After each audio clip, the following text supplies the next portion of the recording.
네, 안녕하세요. 상명대학교의 이준영입니다.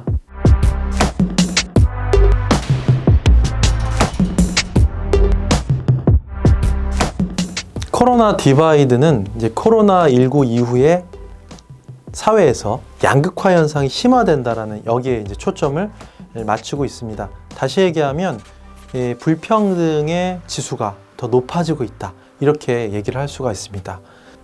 예를 들어서 발터샤이델이라는 역사학자는요, 전쟁, 기근, 전염병, 국가 소멸 같은 이러한 이벤트들이 생겼을 때 사실은 역사적으로 보면요, 평등화의 지수가 올라갔었다 이렇게 분석을 했습니다. 예를 들어서 흑사병이 만연했을 때 엄청나게 많은 사람들이 이제 사망을 했는데요.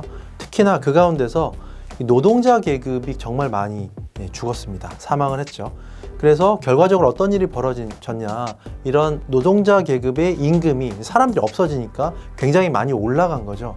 그래서 전체적으로 사회 전체적으로 보면은 이런 불평등 지수 같은 것들이 많이 완화되고 좀 더 평등화된 그런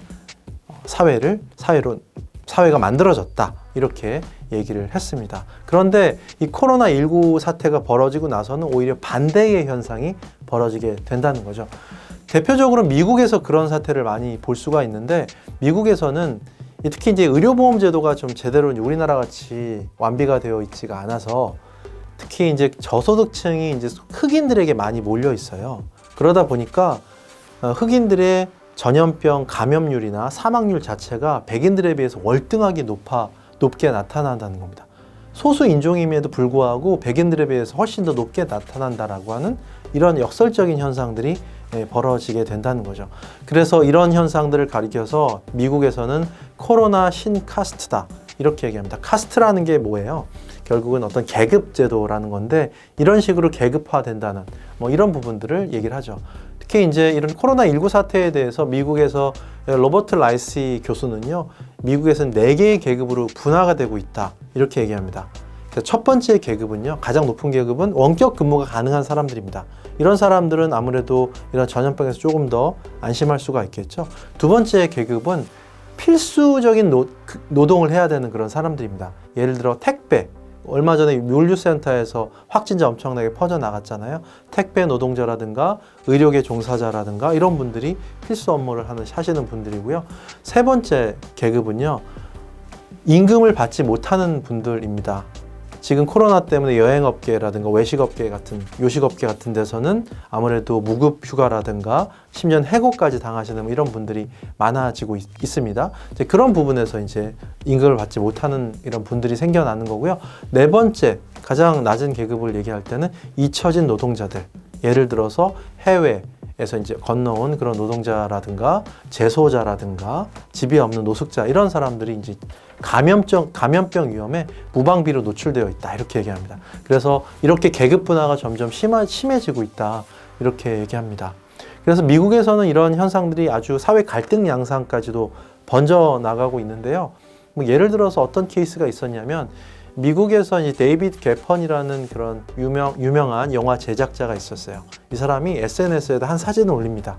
요트 사진인데 그 요트가 자기 요트죠. 근데 코로나19가 엄청 심할 때 지중해에서 요트를 띄워놓고 이 코로나19를 피해서 지중해에서 휴가를 즐기고 있다, 이런 식의 거를 올렸어요. 근데 그 요트가 7천억 원짜리였습니다. 엄청난 어떤 괴리감을 느끼고 사람들은 이런 사회적인 아픔에 공감하지 못한다라고 비난도 많이 했었죠.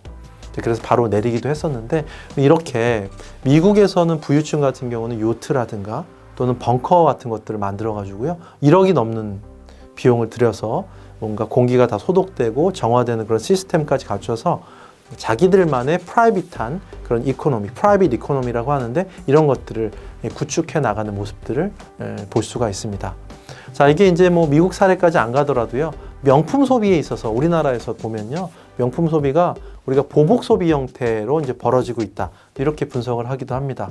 리벤지 스펜딩이라고 하는데요, 코로나19가 터지고 나서 소비가 굉장히 위축이 됐다가 특히 연휴 기간, 5월에 연휴 기간이 있었잖아요. 그때 이제 엄청나게 소비 욕구가 분출되면서 특히나 그 가운데서 명품이라든가 해외 유명 그 브랜드의 자동차 같은 것들, 여기에 대한 그 매출액이 엄청나게 이제 올라갔다 이런 분석이 또 있었죠. 또 얼마 전에는 샤넬에서 가격을 인상하겠다 이렇게 발표하니까 그 다음날에 백화점 앞에서 엄청나게 많은 사람들이 이렇게 장사진을 치고 줄을 섰습니다. 그래서 셔터가 올라가자마자 거의 비명을 지르면서 막 뛰쳐나가는 샤넬 오픈런이라고 하는 이런 현상까지도 목도가 되는 거죠. 그래서 결국에는 이런 어떤 소비 양극화가 결국 사실은 어려운 사람들은 굉장히 또 소득 자체가 줄고 또 이렇게 아까도 제가 이제 계급의 4계급 말씀드렸는데 이런 식으로 좀 소득의 양극화와 또 소비의 양극화로 이어지고 있다. 또 이렇게 분석을 하고 있습니다.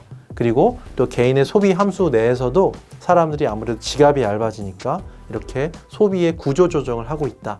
이렇게 분석을 하죠. 그래서 1원이라도 10원이라도 좀 아껴가면서 구매를 하려고 하는 반면에 또 자기에게 정말 가치를 주는 그런 제품, 아이템이라고 한다면 자기가 또 돈을 아끼지 않고 이걸 투자하는 이런 가심비 소비 같은 것들에 좀 적극적으로 임하는 이런 모습들을 볼 수 있었습니다. 얼마 전에 그 재난지원금이 제공이 됐잖아요. 근데 아이스크림을 하나 사 먹더라도 사람들이 재밌었던 게 우리 투게더 같은 아이스크림 그냥 사 먹는 게 아니라 재난지원금 받고 하겐다즈 같은 비싼 아이스크림을 그래서 사 먹는 또 이런 재밌는 모습들이 나타났었는데요. 그렇게 이제 자기 어떤 마음에 만족을 줄 수 있는 또 이런 소비를 하게 된다는 이런 부분들도 또 있었습니다. 그리고 또 한 가지 중요한 부분은 뭐냐면요. 굉장히 이제 어려운 시기를 지나고 있잖아요. 특히나 또 자기 건강이라든가 이런 부분들에 대한 그런 걱정이 많이 들기 때문에 자기의 어떤 안전이라든가 건강이라든가 이런 것들을 위한 그런 투자, 그런 거에 지출 같은 것들은 또 굉장히 많이 늘려나갈 수 있는 이런 부분이죠. 그래서 그런 양극화 부분이 나타나고 있다. 이렇게 얘기를 하고 있습니다. 우리 코로나 디바이드에서 또 빼놓지 말고 얘기해야 될 게 언택트 디바이드입니다. 이거는 사실은 언택트라는 거, 특히 온라인 쇼핑을 한다든가 뭐 넷플릭스를 본다든가 하는 게 사실은 우리 젊은 층들이 잘 하죠. 온라인 쇼핑 같은 경우는 기존에도 젊은 층들 많이 했습니다. 90% 이상이 이렇게 온라인 쇼핑 같은 거 많이 했었는데 이게 한 70대만 가더라도요. 70대 소비자만 가더라도 10%대로 확 떨어져요. 그렇게 굉장한 갭 차이가 있었는데 이런 것들 때문에 어떤 디지털 격차 같은 것들 이런 것들이 많이 나타나는 거죠. 그래서 앞으로는 이렇게 언택트 시대 또는 디지털 트랜스포메이션 시대에 특히 시니어 분들의 언택트 디바이드 때문에 시니어 분들이 소외되는 이런 부분들을 어떻게 서포트 해줄 것이냐, 어떻게 멘토링 해줄 것이냐 이런 부분들도 사실은 굉장히 중요한 이슈고요. 그래서 얼마 전에 우리가 이제 코로나19 때 마스크 못 사서 막 줄 서고 했었잖아요. 근데 젊은이들 같은 경우는 앱을 통해서 어디에 재고가 있나 이렇게 찾아다닐 수 있었지만 연세 드신 분들은 그거를 모르시니까 그냥 긴 줄 서 계시다가 다 떨어지고 재고가 이제 바닥나면 그냥 황망하게 발길을 돌려야 됐던 이런 장면들이 또 떠오릅니다. 그래서 이런 부분들을 좀 잘 정책적으로나 이런 부분을 서포트 해주는 게 되게 필요하다 이렇게 볼 수 있겠죠.